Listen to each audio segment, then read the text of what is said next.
Krista Pike, vítima de estupro na infância, enfrenta a pena de morte por crime que cometeu na adolescência. Quando o Tennessee condenou Krista Pike à morte em 30 de março de 1996 por um crime que ela cometeu aos 18 anos, ela se tornou a mulher mais jovem a receber uma sentença de morte na era moderna. Enquanto o juiz proferia a sentença, Krista, com o rosto ainda salpicado de acne adolescente, soluçou incontrolavelmente e chamou por sua mãe. Se o Estado levar adiante sua execução, será a primeira vez que o Tennessee executa uma mulher desde 1819. Durante a infância, Krista sofreu um histórico de abusos quase insuportáveis, segundo o Dr. Jonathan Pincus, professor de neurologia da Universidade de Georgetown. Vítima de abuso sexual infantil, múltiplos estupros e abandono e negligência parental. Krista tentou suicídio pela primeira vez aos 12 anos. Aos 17, um desconhecido a agarrou à beira da estrada, a jogou no chão e a estuprou violentamente. A polícia nunca o prendeu, sem tratamento ou apoio. Ela foi obrigada a lidar tanto com as consequências dos estupros sofridos na infância, quanto com os sintomas de uma doença mental não tratada. Quase um ano depois do estupro, Krista e 2 outros adolescentes assassinaram Colleen Slammer. Um desses adolescentes era o namorado de Krista, Tadaril Shipp, um rapaz por quem ela era apaixonada mesmo depois de ele tê-la agredido, chutado e ameaçado com uma lâmina de barbear. Krista tem agora 50 anos. Ela não é a mesma pessoa que era aos 18. Pesquisas médicas realizadas nas últimas 2 décadas estabeleceram que o cérebro juvenil não se desenvolve completamente até meados dos 20 anos. No entanto, Krista foi condenada à morte, enquanto Tadaril, que era apenas alguns meses mais novo que ela na época do crime que cometeram juntos, não foi.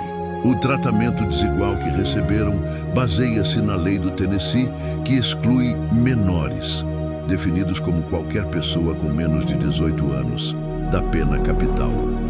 Contudo, neurocientistas sabem agora que não há diferença significativa no desenvolvimento cerebral entre um jovem de 17 anos e um de 18. Krista sempre assumiu a responsabilidade por seu papel na morte de Colleen Slammer. Ao mesmo tempo, seu envolvimento no crime não pode ser dissociado de sua juventude e de seu histórico de abuso sexual infantil, estupro, deficiência cerebral e doença mental grave.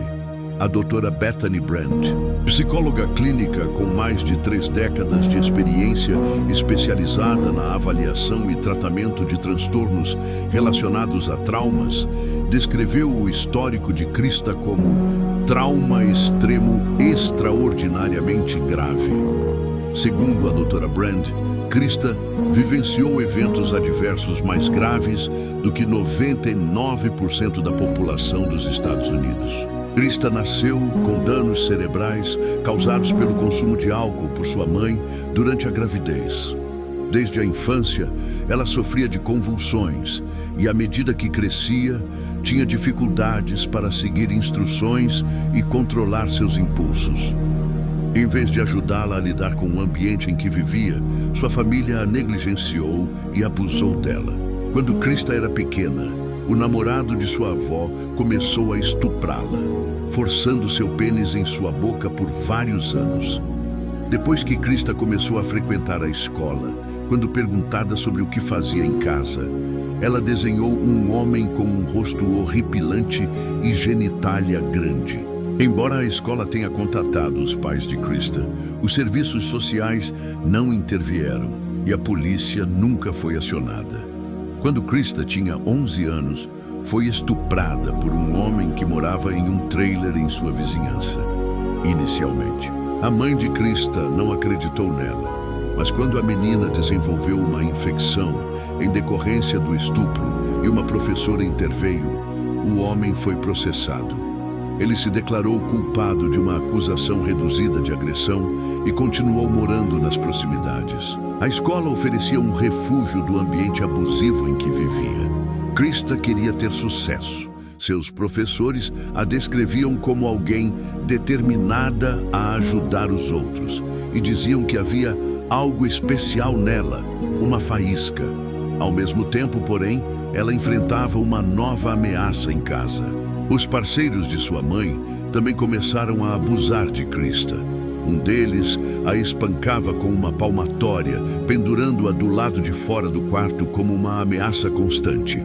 Outro a socava no rosto, fazendo seu nariz sangrar, e torcia seus mamilos enquanto lutavam. Nesse contexto de violência e negligência, Krista tornou-se cada vez mais doente mentalmente. Ela foi reprovada na 7ª série, apesar de ter obtido notas altas em testes padronizados para sua faixa etária. Somente anos depois de ser condenada à morte, seu transtorno bipolar foi identificado e tratado, o que finalmente explicou os pensamentos acelerados, a impulsividade, a insônia e as oscilações de humor que a acompanharam por toda a vida. Krista desenvolveu transtorno de estresse pós-traumático, TEPT, como resultado da violência sexual que sofreu na infância.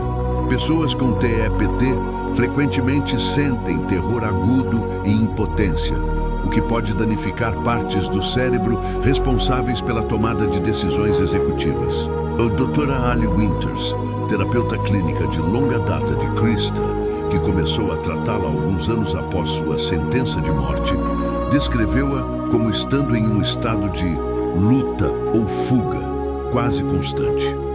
Devido ao trauma de infância, Krista vivenciava o mundo como um lugar de perigo que exigia vigilância constante. A dissociação foi outro efeito do seu trauma severo. Ela se sentia separada do próprio corpo, observando-se de fora. Numa última tentativa de colocar sua vida nos trilhos, Krista se matriculou no Job Corps, em Knoxville, Tennessee, uma instituição que alegava oferecer treinamento profissional para jovens problemáticos. Ela esperava se tornar enfermeira, mas em vez de proporcionar um ambiente estável, o Job Corps fomentou uma cultura de violência e agressão, onde os alunos rotineiramente carregavam lâminas de barbear e estiletes para se protegerem uns dos outros e da violência desenfreada. Krista rapidamente se envolveu num relacionamento intenso com Tadaril Shipp, que personificava esse ambiente violento e distribuía abuso e afeto em doses iguais. Ele a batia e a chutava. Mesmo assim, Krista sentia que ele a amava e cuidava dela, dizendo que ninguém jamais a havia protegido como ele. Em meio a esse caos violento, seu estado mental se deteriorou. Aos 18 anos, seu cérebro imaturo e traumatizado a tornava excepcionalmente vulnerável a impulsos e decisões extremamente ruins, concluiu o Dr. Brand.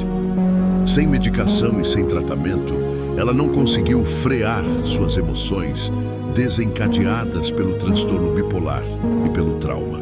Em 12 de janeiro de 1995, Krista, Tadaril e outra adolescente assassinaram Colleen Slammer, também uma jovem estudante do Job Corps.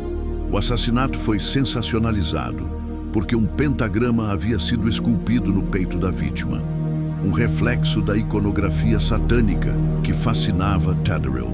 No julgamento, o advogado de Krista estava completamente despreparado para explicar ao júri por que deveriam poupar sua vida.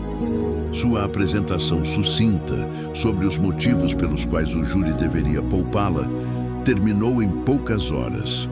O júri de Krista nunca soube de sua doença mental, lesão cerebral e histórico de estupro e abuso, embora todas as evidências estivessem disponíveis na época do julgamento. O júri também nunca soube de seu transtorno bipolar ou transtorno de estresse pós-traumático e como isso afetou seu comportamento na época do crime. Seus advogados sequer argumentaram que ela deveria ser poupada devido à sua idade.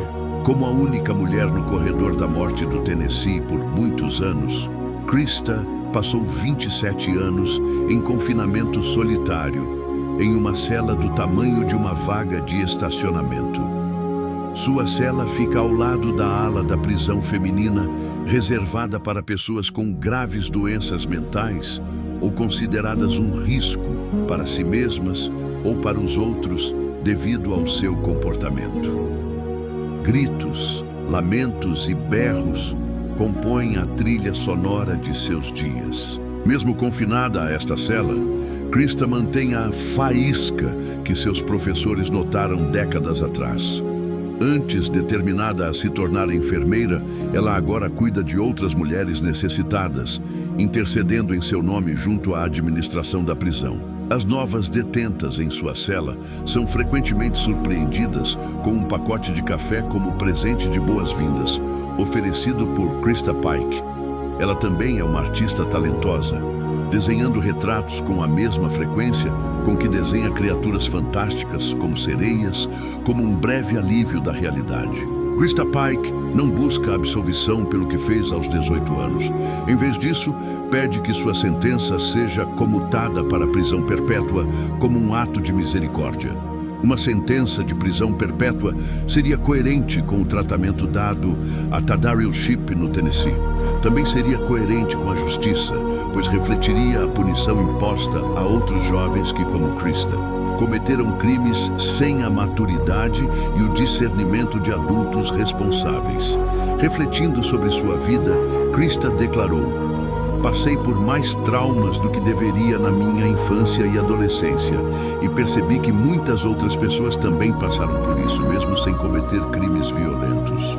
Não uso isso nem nada do tipo como desculpa para o que fiz. Não há desculpa para o que fiz. Existem razões para a forma como agi, mas nada justifica o crime e o dano que causou a tantas vidas. Assumo total responsabilidade pelos meus atos e me arrependo de tudo o que aconteceu naquela noite. Se pudesse voltar atrás, eu voltaria.